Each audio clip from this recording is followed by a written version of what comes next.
baik.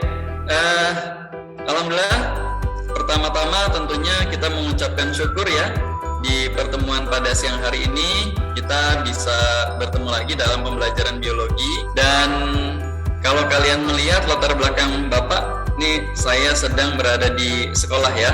Nah, sebentar lagi mudah-mudahan kita bisa tatap muka. Dan saya berdoa semoga kalian juga selalu sehat sehingga kita bisa bertemu lagi di sekolah. Nah, mohon maaf tadi kalau suara Bapak agak menggema ya, karena ruang kelas terasa sepi ya. Jadi hanya suara Bapak saja yang terdengar. Mari kita awali pertemuan pada siang hari ini dengan berdoa. Silakan dipimpin doanya Ketua kelas.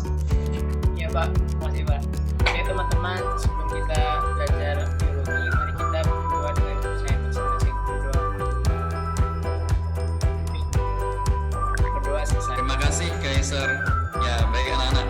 Seperti biasa, sebelum kita mulai pembelajaran, untuk menambah rasa cinta kepada tanah air kita akan menyanyikan lagu nasional ya.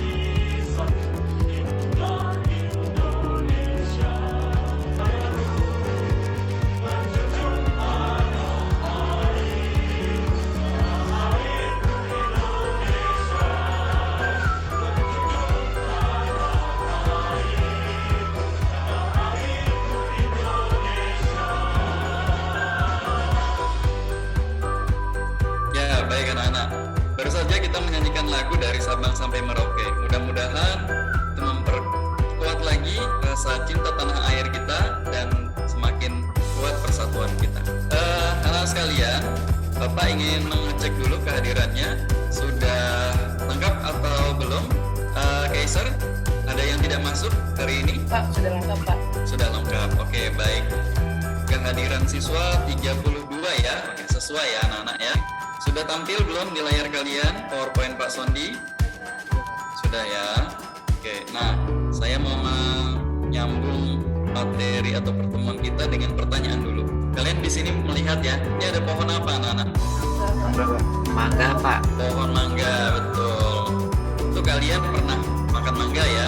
Nah di sini ada mangga yang baru berumur 1 tahun dan pohon mangga yang sudah berumur 5 tahun. Nah di sini siap panen. Pada gambar ini menunjukkan buahnya sudah bisa dipanen ya. Nah, tahukah kalian faktor apa yang mempengaruhi pertumbuhan dan perkembangan pada tumbuhan?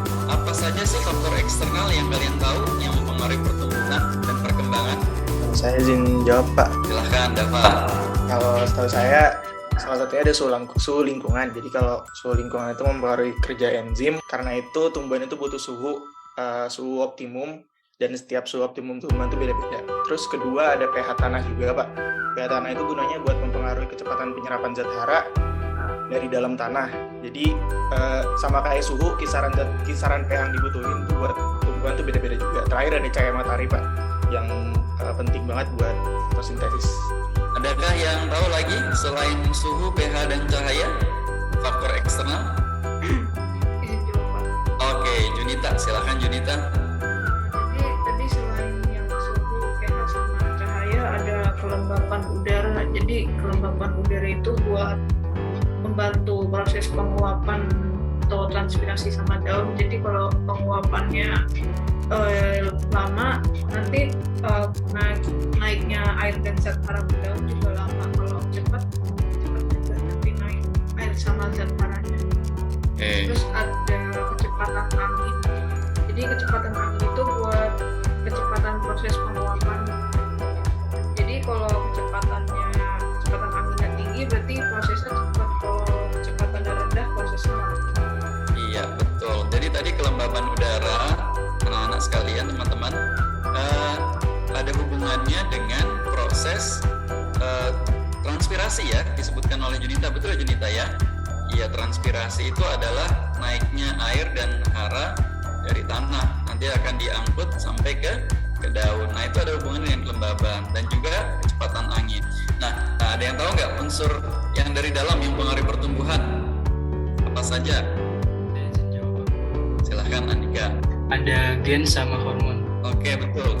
Ya, kalau gen itu adalah penentu sifat makhluk hidup yang diwariskan dari generasi ke generasi. Kalau hormon adalah senyawa kimia yang diangkut untuk mengatur pertumbuhan dan perkembangan tumbuhan, Pak. Iya, betul. Dari gen itu disebut juga faktor hereditas ya. Tadi disebutkan bahwa gen itu bisa menentukan sifat makhluk hidup dan diwariskan dari generasi ke generasi. Ya, sebelum saya lanjutkan materi, ini anak-anak tujuan pembelajaran kita pada hari ini. Jadi, setelah mengamati video pembelajaran, peserta didik akan menganalisis dan menyimpulkan faktor yang mempengaruhi pertumbuhan pada tanaman. Kemudian yang kedua, melalui kegiatan percobaan pertumbuhan dan diskusi, peserta didik dapat menganalisis faktor eksternal yang mempengaruhi pertumbuhan tanaman. Yang ketiga, melalui kegiatan pembelajaran pertumbuhan dan perkembangan makhluk hidup, peserta didik dapat menunjukkan sikap aktif, kreatif, disiplin, tanggung jawab, kerjasama, serta menumbuhkan rasa syukur kepada Tuhan Yang Maha Esa. Mari kita simak, Pak Sondi akan menampilkan tayangan. Silakan disimak dan dicermati permasalahan apa nanti yang muncul.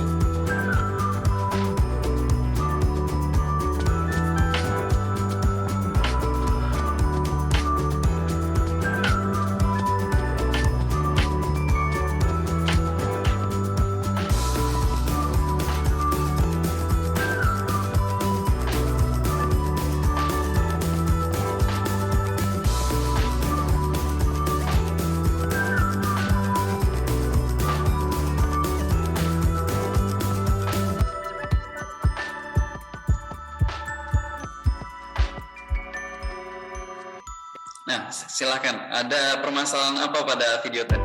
Siapa yang tahu? Yang sudah menemukan permasalahan apa dari video yang tadi kalian lihat? Itu Pak, cahaya mengatur Ya, Kaister. Hormon apa yang menyebabkan dia bisa bengkok itu, bisa ke kiri ke kanan? Auksin, Pak. Kalau ada cahaya matahari yang mengenai ujung batang, yang di situ terdapat auksin, maka auksinnya akan terurai. Nah, pada bagian yang tidak terkena cahaya, auksinnya akan tetap ada. Nah, auksin pada bagian yang tidak terkena cahaya itu akan menyebabkan pembelahan sel. Nah, auksin itu terletak di ujung tanaman, di ujung lebih tepatnya adalah meristem apikal. Nah, ini adalah percobaan dari Wendt.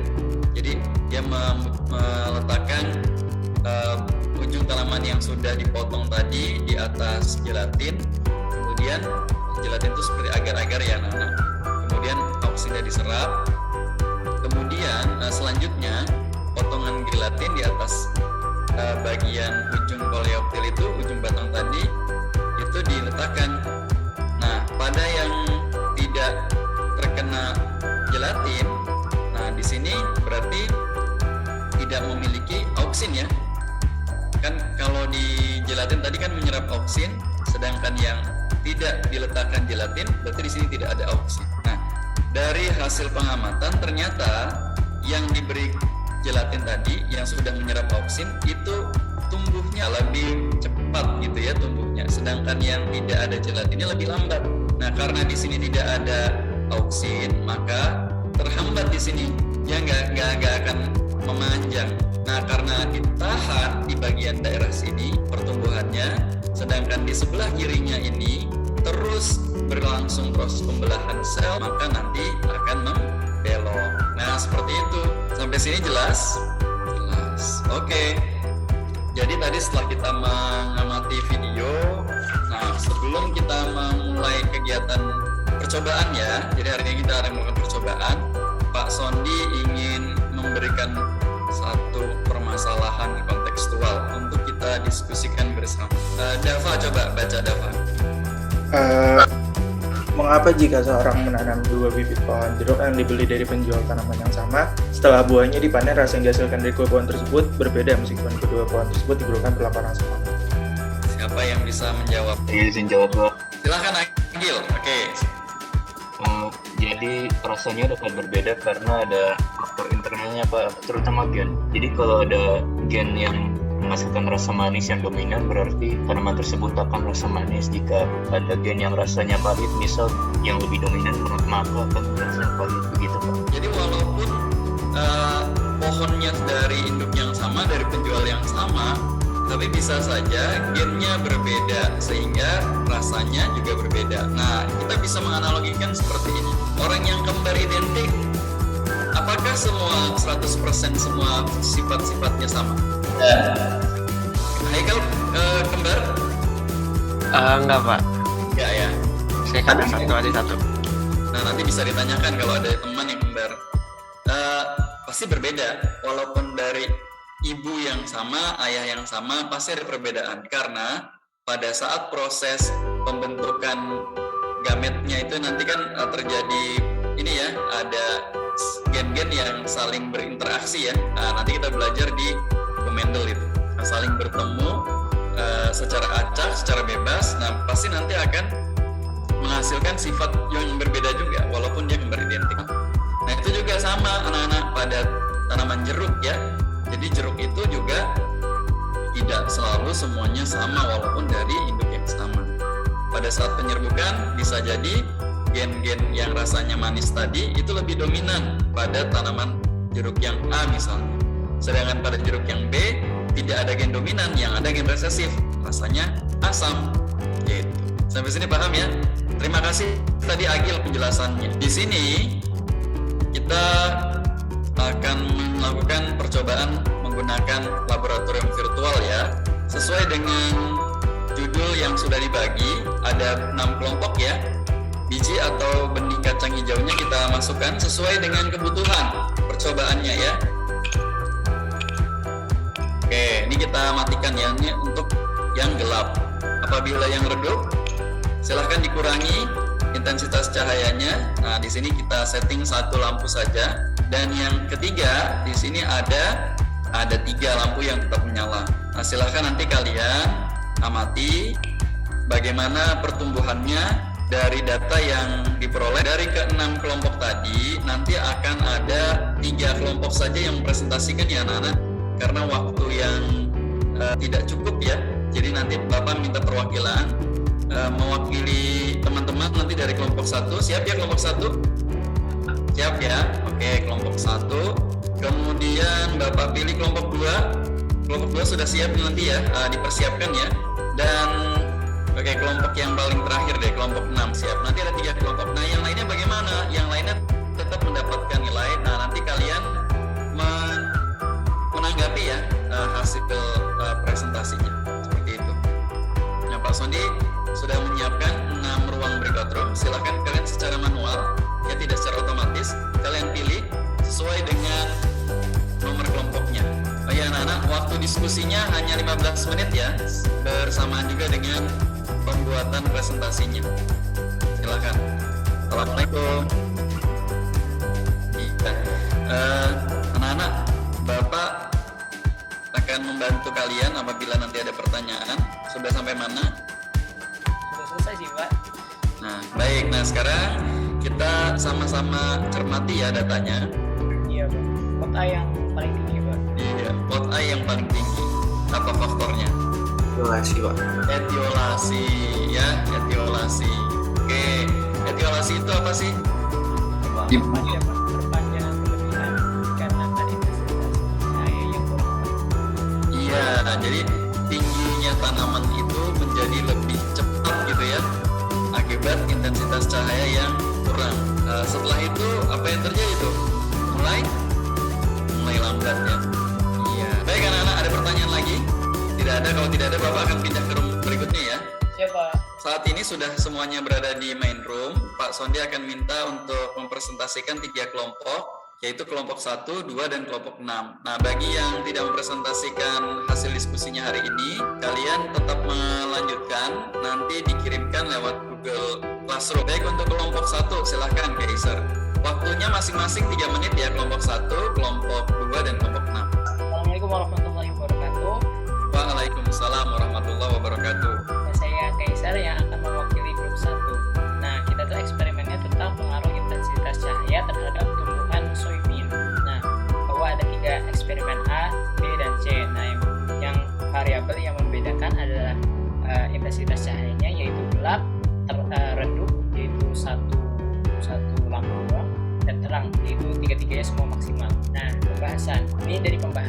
ada 4 poin yang saya analisiskan, yaitu Poce yang diterangkan menghasilkan tanaman yang paling tertinggi dan terberat. Bisa dilihat dari perubahan tinggi tanaman dan perubahan massa tanaman. Selanjutnya pada eksperimen yang kita sudah lakukan, cahaya sangat diperlukan agar tumbuhan soybean tumbuh secara sehat dan besar. Gitu, Pak. Terima kasih untuk kelompok 1 sudah menyampaikan hasil presentasi atau diskusi kelompoknya ya. Baik, selanjutnya kelompok 2, nak, silahkan. Silahkan, Meisha.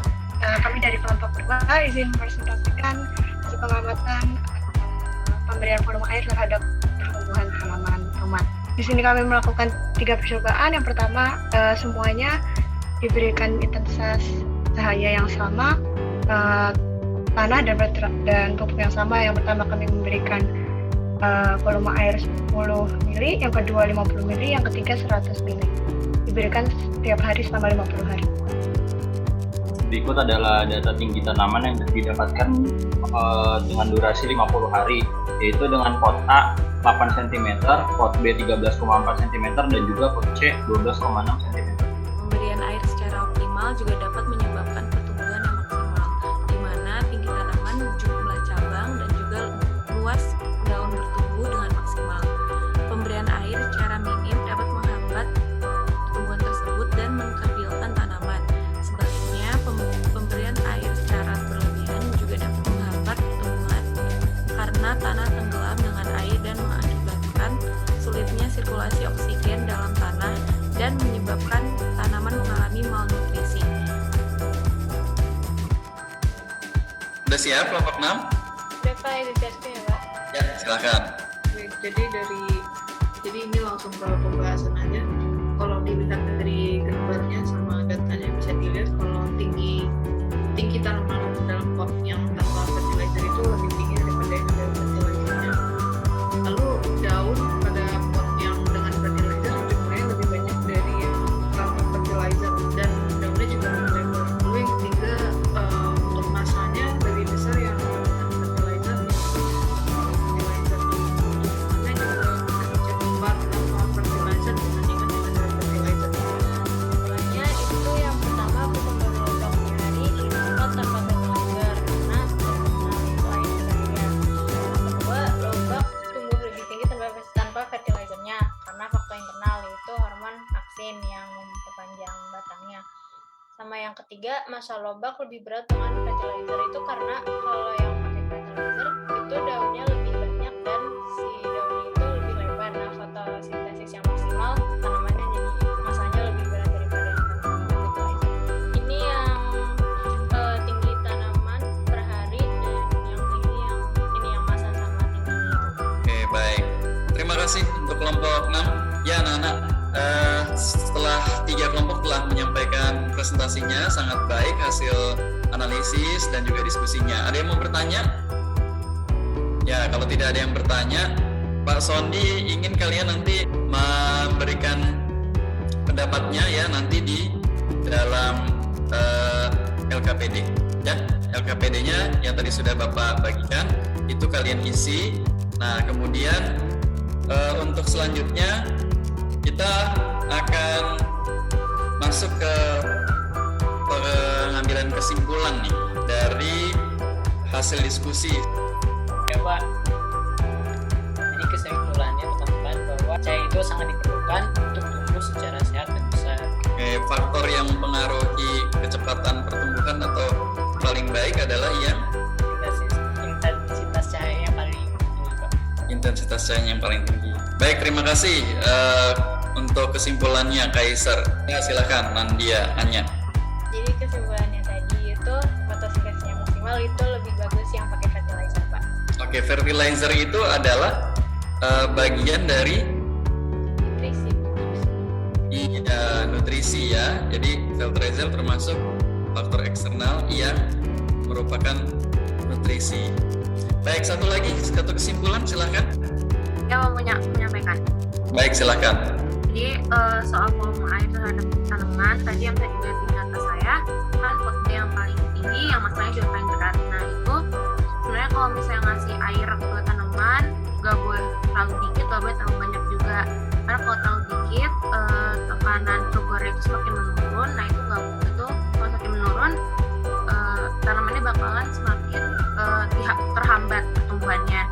Terus kalau misalnya semakin banyak kasih air itu juga nggak boleh karena pertumbuhannya akan terhambat karena tanahnya itu akan tenggelam dan siklus oksigennya nggak lancar. Jadi harus optimal untuk pemberian air pada tanaman. Baik, oke, terima kasih. Baik anak-anak. Nah, tadi ada beberapa kesimpulan. Yang pertama, faktor cahaya sangat mempengaruhi proses pertumbuhan. Bisa dilihat bahwa dengan intensitas cahaya yang lebih banyak, lebih tinggi, maka kesuburan tanaman itu menjadi lebih baik. Begitu juga tadi hubungannya dengan faktor eksternal adalah air ya, volume air. Air yang terlalu banyak sebenarnya tidak terlalu baik. Jadi kalau dihubungkan tadi ada kaitannya dengan proses turgid ya. Nah, namun dengan air yang optimum itu akan membuat tanaman lebih subur. Dan yang terakhir, fertilizer. Fertilizer ini adalah pupuk anorganik ya, yang biasa diberikan kepada tanaman untuk membantu membuat pertumbuhannya menjadi lebih baik dilihat dari massa dan tingginya. Tadi yang paling baik adalah yang menggunakan fertilizer dan merupakan salah satu contoh faktor eksternal, yaitu yang bisa kita sebut, yang biasanya disebut dengan makanan atau nutrisi ya. Nah, dari pertemuan hari ini yang bisa saya simpulkan, yang bisa saya refleksikan adalah kegiatan hari ini sangat berjalan dengan baik karena kalian sudah sangat aktif ya dalam proses diskusi maupun tadi hasil analisis setiap kelompok sudah cukup baik juga, di mana kalian memperoleh informasi dari jurnal dan sumber-sumber yang bisa dipercaya ya, dan itu diteruskan anak-anak.